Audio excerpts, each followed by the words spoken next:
Welcome to our live show today. Thank you so much for coming on. To all my CEOs, today we're going to be talking about how it is failure to plan is causing overwhelm and burnout. And if this is you, if for any reason you feel that, you know what, there's more that I can do, I probably need to sit and think about what I'm going after and what I need to go after before I start taking action. If you've ever felt that way, I want you to drop a comment in the chat. Let me know the type of business that you have. What type of business do you have? And if you know someone, you can go ahead and share this with them. So today we're talking about business and planning, and I'm going to be sharing with you some tips that you can use to plan your days better to reduce your overwhelm. If you're new here, I am Michelle O'Connor, a business growth strategist, and I help women CEOs to develop profitable growth plans so they can show up every day without burnout and overwhelm. And if at the end of your day you keep saying, we know it's not possible to not have this feeling, but if you keep feeling, I know there is more for me to do, I know there's a different way for me to show up, but you just can't seem to figure out how, I want you to say to the end, I'm going to be dropping some tools to you with you. So one of the questions I get to ask persons over time is, why do they skip planning? Or persons might ask, in rooms where you have planners. And from my experience, because I've experienced this in corporate and also in entrepreneurship, I know it's not because persons don't want to do it. One of the things that happens for us is you have built your business by doing. If you don't show up, a lot of things don't happen. If you don't have that conversation with that client, if you don't deal with HR matters, if you don't sign off on the marketing, all the things, you are the person who you're doing it. And so if you pull yourself away to say, I am going to take a few days to plan, the first thing that comes to your mind is if I do that, who is going to do the work? And that is a real challenge. The other side of it is, we are human beings and we are created a certain way. Our brain is not operational and strategic at the same time. It's either or. And that is why you find that large organizations have retreats where they pull their executive out of the building and their board.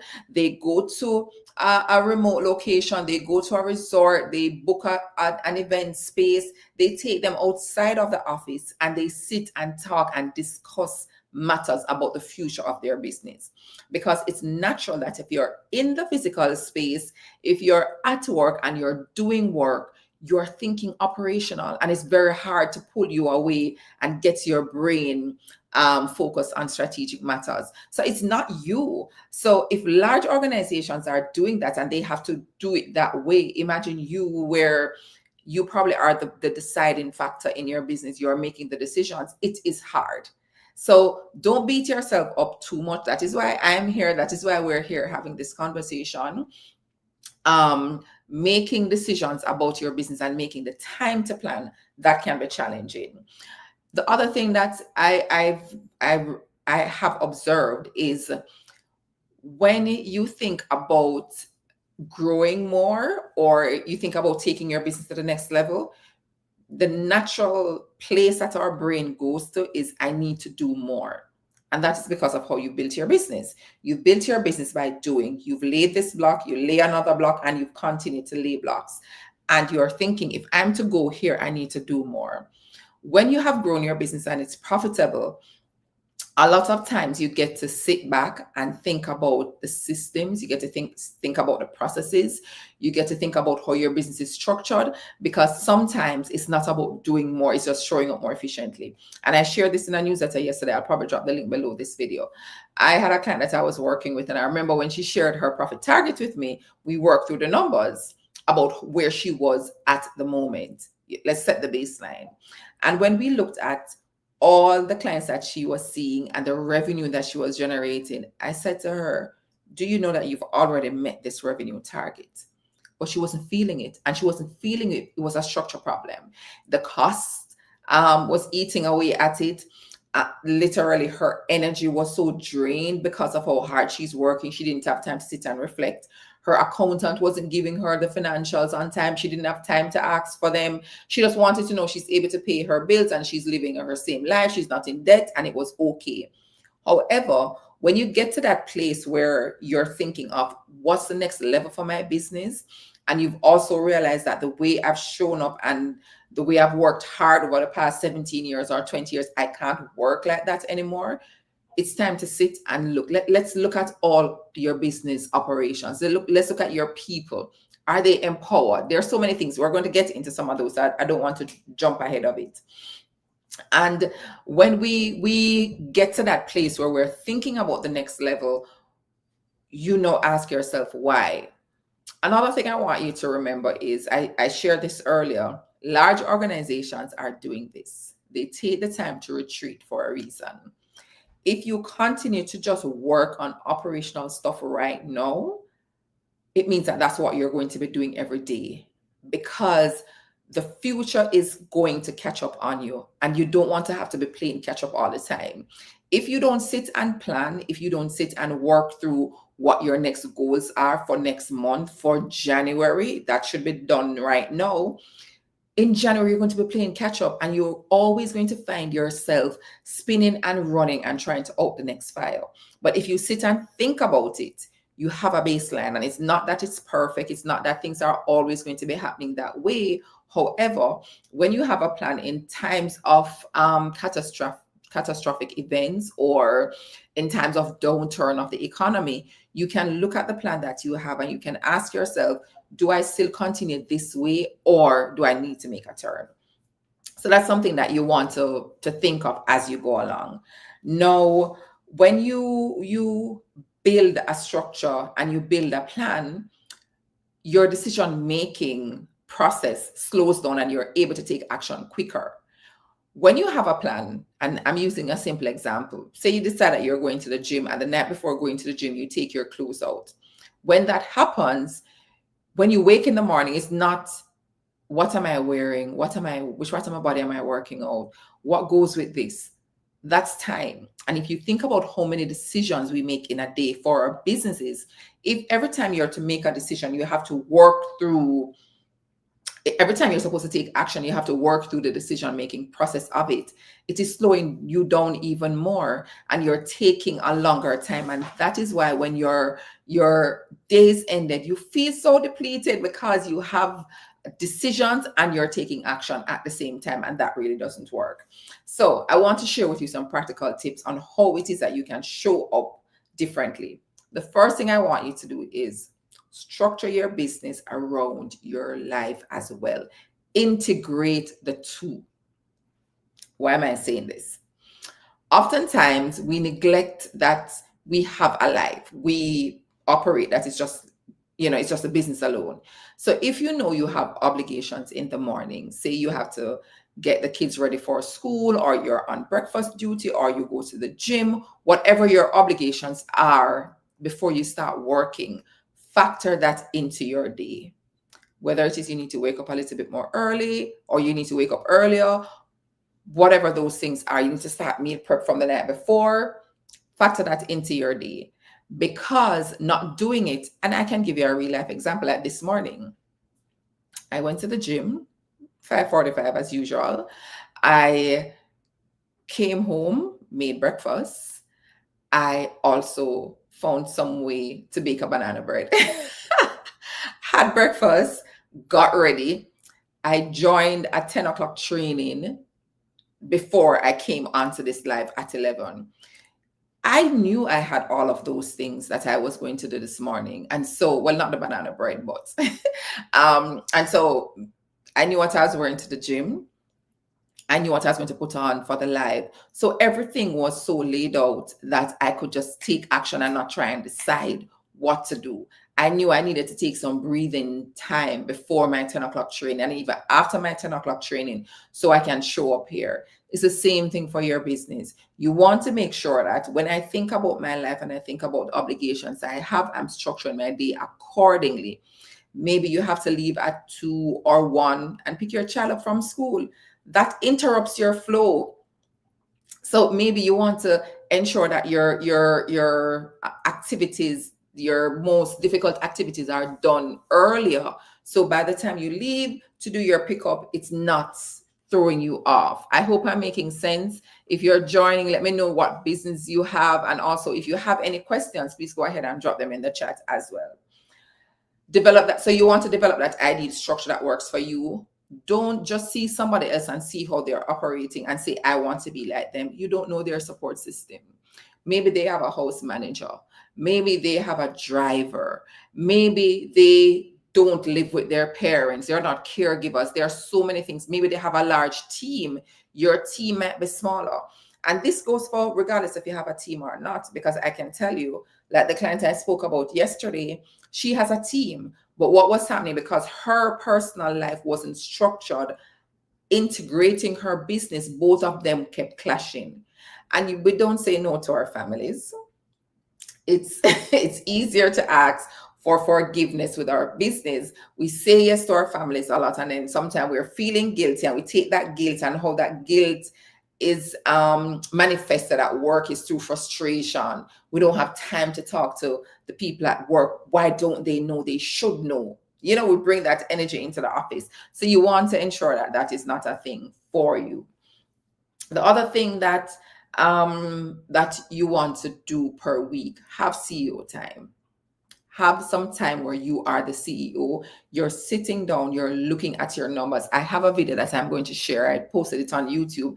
I'm going to post it on LinkedIn as well, where I was just talking about how I reviewed some data for my week last week. And I have the notes even here, where I looked at the content that I shared, and I looked at the analysis behind the content. And then I was able to make decisions about what I wanted to share coming into this week.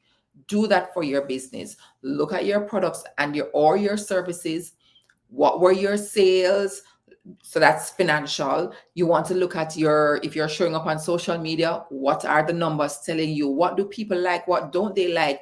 Don't just analyze something, or no, don't just review what was done and what wasn't done. What you want to do, review the outcome of what you did. That makes a huge difference, because remember, we're talking about planning and overwhelm. If it is that you decided that I am going to be talking about planning and overwhelm, and I look at all the information I shared over the past month, and I'm like, no, compared to the other topics that I shared, people seem to have liked that even more. Or was it the right time of day? What was it? Could I change? Could I change the description? There are so many things for you to do. So I want you to think of the outcome that you expect from the activity, and not just that the activity was done, because that way you can do things anyway and not think about, how are you showing up. If your team members are coming to work, it's not just that they have a good attendance register. You want to look at your team engagement score. Are they happy to be here, or is this just another job? I am just trying to make it through the day, because that way you really don't get a lot from your team, and they're just there, just for just to get a paycheck, and that's it. So I want you to think about the outcome for activities that you're doing and assess your days accordingly. So that's what I want you to do. And don't believe, I had to go through this process yesterday. Don't believe that when you make the plan, it's going to make you very rigid, and it's going to cause you to just be, I can't veer left or I can't veer right. No, that's not the case. What will happen, it gives you a baseline, it gives you a structure that you use to make decisions. So if it is that you decided that you were going to market, let's use this catastrophic, but say you decided that you are going to start marketing your products outside of the country that you live in, and something happened in another country, you are able to say, okay, we were expecting to generate X revenue from this region. We can't anymore. Are there any other regions that we can go to? Or you can look at, why did we decide that we wanted to go here in the first place? Which other region will be able to give us, which other region compares and have these qualities? and will be able to give us the same, generate the same revenue. That's what I want you to think about. So it gives you a baseline. And I remember this vividly during COVID, where the companies that already had a plan, the companies that already had a baseline, were able to pivot. You can't pivot unless you have a point that you're pivoting from. So when you create your plans, when you have your structure, when you have a budget and you know what goals you're going after, when things change, you're able to move because you already had an idea where you needed to be. So you may be asking, how do you shift? And if you're joining, thank you so much for coming on. I am Michelle O'Connor. If you have any questions, go ahead and drop them in the chat. So you might be asking, okay, Michelle, I know all of that. I have not been planning, or I have been, but it hasn't worked. What do I need to do to shift? Set one goal per quarter. Start that way. Set one goal per quarter. I know you are CEOs. I know you are brilliant and you are creative and you're coming up with different ideas almost every second of the day. But set one goal per quarter. Here's what happened for us. We might have 5 goals and you're like, oh, these are things that I can do in my sleep. I know. However, that one goal may have 10 or 15 different steps that you need to take in order to achieve it. And when you're able to break those goals down into key activities, you realize that it's a lot of work to get that one thing done. So let me use an example of doing a live. Doing a live, it's fine. You're coming and you're talking about something that you're an expert at. However, there are other things that goes along with that. You're creating the live. So you're coming up with a topic, you're getting the description, you're creating a thumbnail. You may have a thumbnail for YouTube, you may have a thumbnail different for LinkedIn. You want to go and you want to now promote the live. I don't know if you know, but on LinkedIn, you have to go in and there are certain groups that you get, but you're individually inviting persons to the live.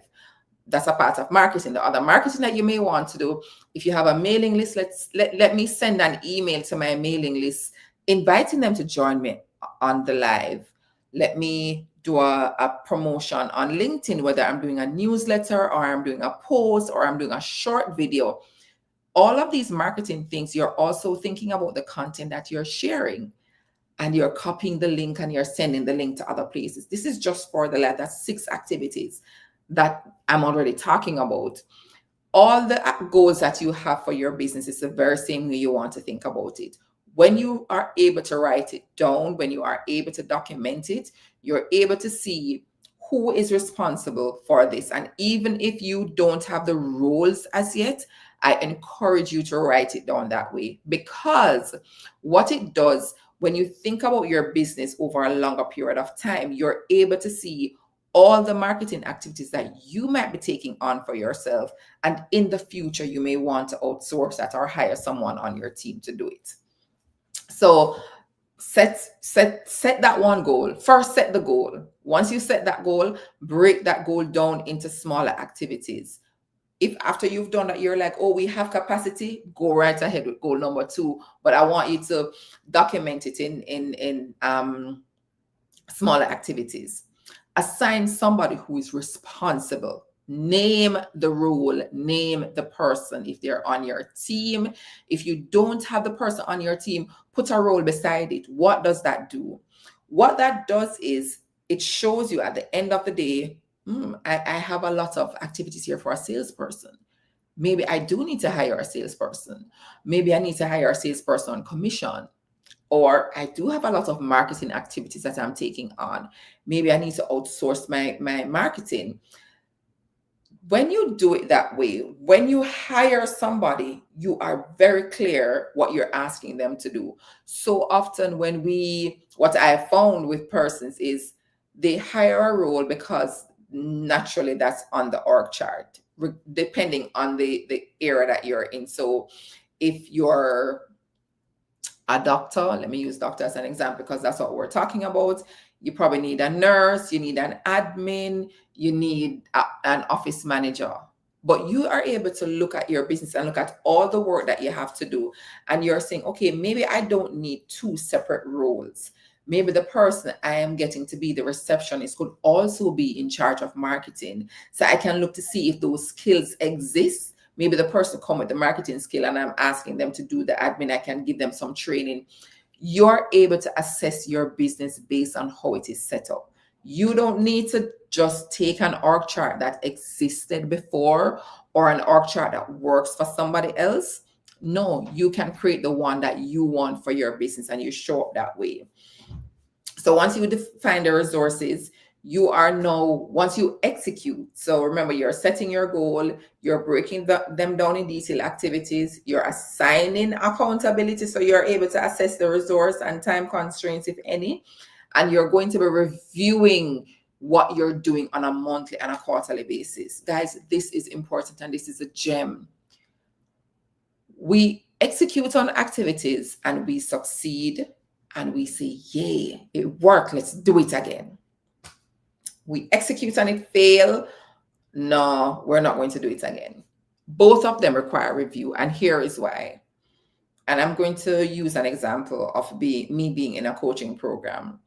When I was reviewing performance of my content last week, and I looked at my videos on LinkedIn, one of the things I saw, there were 5 videos that did very, very well. I was able to look at, I did celebrate, yes, these videos did very well. Maybe I can share more around this content. However, the other thing I did was I looked for outliers. For this video, I was in a coaching program and my video was highlighted. So maybe most persons or some persons went ahead and joined and watched my video from that. It was good, but I need to remember that that's an outlier. The very same thing for your business. If you have a product, I've been to a conference before, persons paid to have a booth. Tabitha Brown was there. She tasted one of the meal that the person had to offer. She loved it and she posted on social media. That content for that person would have done very, very well. That's an outlier. You might say, okay, am I able to afford an influencer? Or maybe you did everything right. How can we replicate this to the other things in the business that's not working? Let's go on the other side. Maybe you implemented, you executed on an initiative and it was not successful. You get to sit and ask yourself, what did I not do? Or what could I have done differently? Oh, we needed to invite our clients earlier. Or I realized I was planning an event for someone, and one of the things that we realized was, based on the type of business that the person had, the main contact on the email was the male spouse of the home, or the male in the home, let's put it that way. And so the email would have gone to them. And not all men read their emails like that on a regular basis. A lot of time the women manage that side of it. And so when the response was slow, when we realized what the challenge was, we're like, okay, going into the next event, we need to ensure that both parties are on the email because it creates less anxiety. So it's not that we didn't have the turnout that we want. We did not have the turnout we wanted for the event. However, we realized in the end, let's correct that going forward. It's not that we're not going to have the event anymore. And that is what reviewing your performance does for you as well. Now, I say I have quarterly or monthly, but you can do it on a monthly basis because you don't want to be playing catch up all the time. At least you know that this thing may not have worked, or it did work. Because it worked, going to move these things over and do it on the other activities, or it didn't work, I am going to fix some things on it. So I hope you're getting that having a plan is not just a document that sits on your desk, but it is something that helps you to think differently and show up differently for your business. You are the CEO. You're not just operations. You're not just whatever role you're in. Maybe you're a marketer, you're a doctor, you're a lawyer, you're a CEO of an organization. And that role as a CEO comes with some different accountabilities. And one of them is ensuring that you have a plan and you know the goals that you're going after, and you know how you're going to be meeting those financial targets that you have set. So I don't want you to sit in burnout. If there are any questions, go ahead and drop them in the comments field. One of the questions that I get a lot is, I already have a plan. I get this so often. I already have a plan with my goals, but I still have not achieved the results that I wanted to. This is what I have realized. Most times when I say, okay, I get it, let me see how your product or your service has performed over the last year. I will get, okay, Michelle, I really wasn't tracking it like that.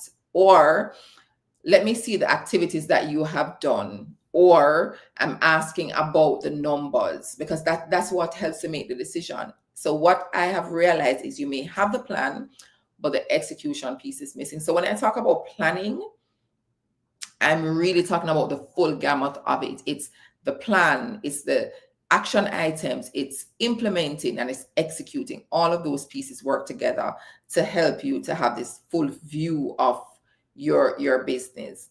So I hope this helped you. Remember, you want to reduce burnout, you want to show up knowing what you're going to do every day, not trying to make a decision when you take action.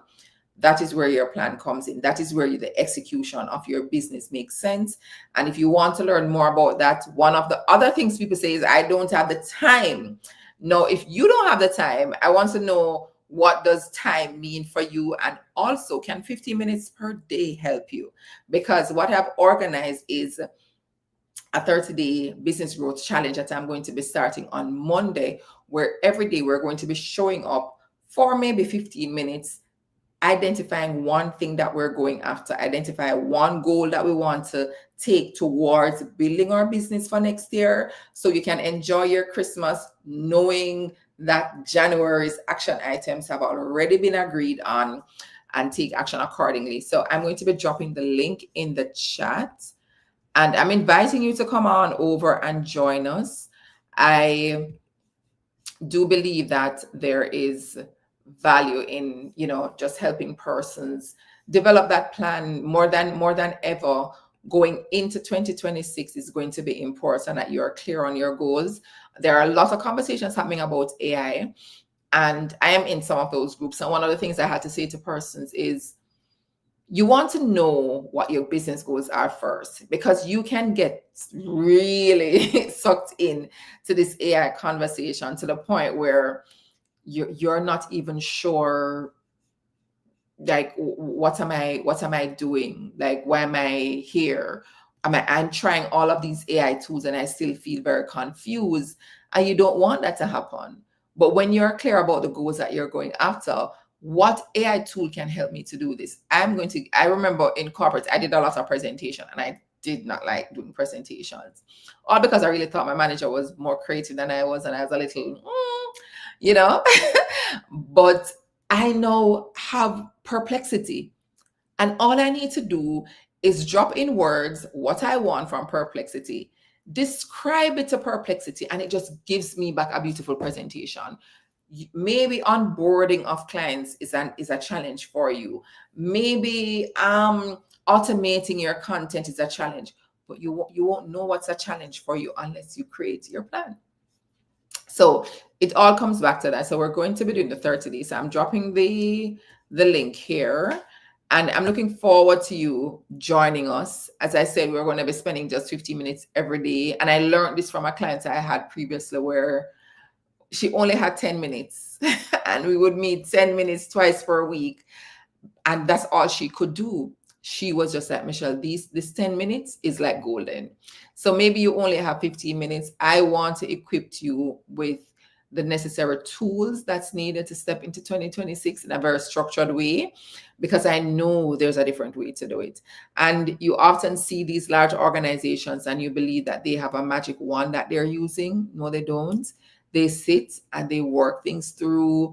They have intense conversations. They have disagreements. They review performance. Some things have not performed well, some things have. But the idea is taking on the discipline of approaching your business like a business owner and making those decisions can go a far way. So I'm looking forward for you to join us. Click on the link. And if at any point in time you want to sit down and have a conversation, I'm also leaving my calendar link in the comments where you can go ahead and book a call with me. So I hope this helps you. I hope you got a nugget or two from the conversation. If you did, let me know in the comments. We'll review after. But thank you so much. And I'm wishing you a productive day. And I'm looking forward to seeing you in the challenge where we're going to be building for 2026. Have an awesome day. Bye.